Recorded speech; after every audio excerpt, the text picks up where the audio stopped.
शास्त्र कहता है, मन ए मनुष्याणां कारणं बंध मोक्षये। हमारा मन ही हमें बंधन में डालता है और हमारा मन ही हमें मुक्ति दिलाता है। सुख और दुख का अनुभव करने वाला मन ही है। इस शरीर में 5 कर्मेंद्रियां, हाथ पैर मुंह गुदा और लिंग तथा 5 ज्ञानेंद्रियां, आँख कान नाक जीवा और त्वचा है। साथ ही 4 भीतर की इंद्रियां, मन बुद्धि चित्त और अहंकार है। इन 14 इंद्रियों में 5 कर्म इंद्रियां और 5 ज्ञान इंद्रियां पर मन का आधिपत्य है। इसलिए शास्त्र में कहा गया है, इंद्रियाणाम मनोनाथो, यानी कि इंद्रियों का नाथ मन है। आप इतने लोगों के बीच बैठे हैं, आपका मन कहेगा कि अमुक व्यक्ति को देखो, तो आपकी आंखें उसी को देखेंगी, किसी अन्य को नहीं। एक तरफ गाना चल रहा है और दूसरी तरफ हरि कीर्तन। मन यदि गाना सुनने को कहेगा तो व्यक्ति हरि कीर्तन नहीं सुनेगा, गाना सुनेगा। भोजन के लिए हम बैठे हैं, थाली में अनेकों व्यंजन परोसे गए हैं, जैसे मिठाइयों में पेड़ा, रसगुल्ला, गुलाब जामुन आदि बहुत कुछ है। मन कहता है पेड़ा खाओ और हाथ पेड़ा पर गया, पर उसी समय मन कहता है नहीं नहीं, पहले रसगुल्ला खाओ। अब हाथ पेड़ा को छोड़कर रसगुल्ला पर चला जाएगा। मन जो कहता है इंद्रियां वही करती है। इंद्रियां तो मन की हुक्म बरदार है। संत कबीर साहिब ने कहा है, साधु यह मन है बड़ जालिम, जा कोई इससे पला पड़ा है किसी होगा मालिम। जिसको इस मन से पल्ला पड़ गया है वही जानता है कि यह कैसा है।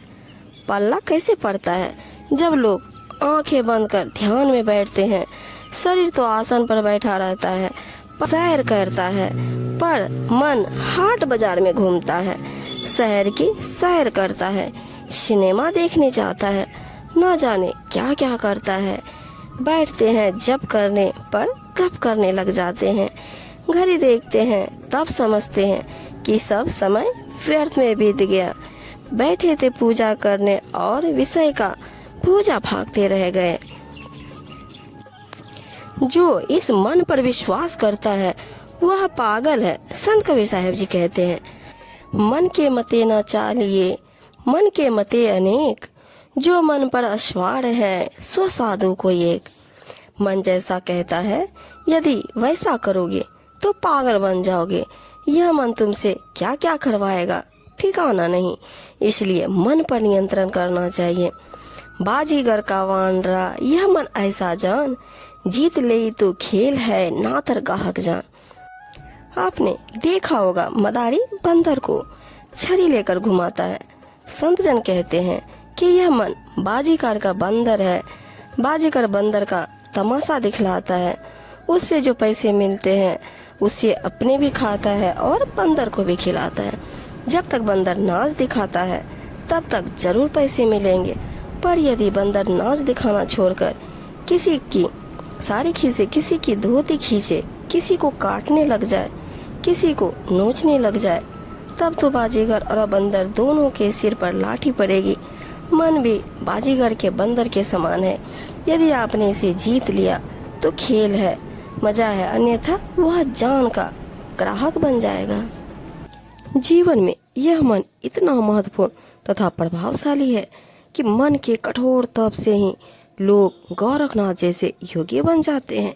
मन के पराक्रम से ही लोग भगवान तक कहलाते हैं और इस मन की दशा से ही औघड़ बन जाते हैं। जो अपने मन को वशीभूत करके स्वाध्याय साधना के यत्न में करता है वह स्वयं ही अपना कर्ता यानी कि स्वामी होता है। चंचल मन का कोई भी स्थिर मत नहीं होता, अतः इसके मत पथ पर नहीं चलना चाहिए। इसकी जो अज्ञानतापूर्ण बुरी आदतें हैं उन्हें स्वाध्याय साधना से छुड़ाना चाहिए। जिस प्रकार सूत काटने वाली सूत को उल्टा लाकर बार बार चरखे के पीने पर लपेटती रहती है, उसी प्रकार दौड़ते हुए मन को दुष्कामनाओं से बचाकर बार बार भक्ति साधना में लगाना चाहिए।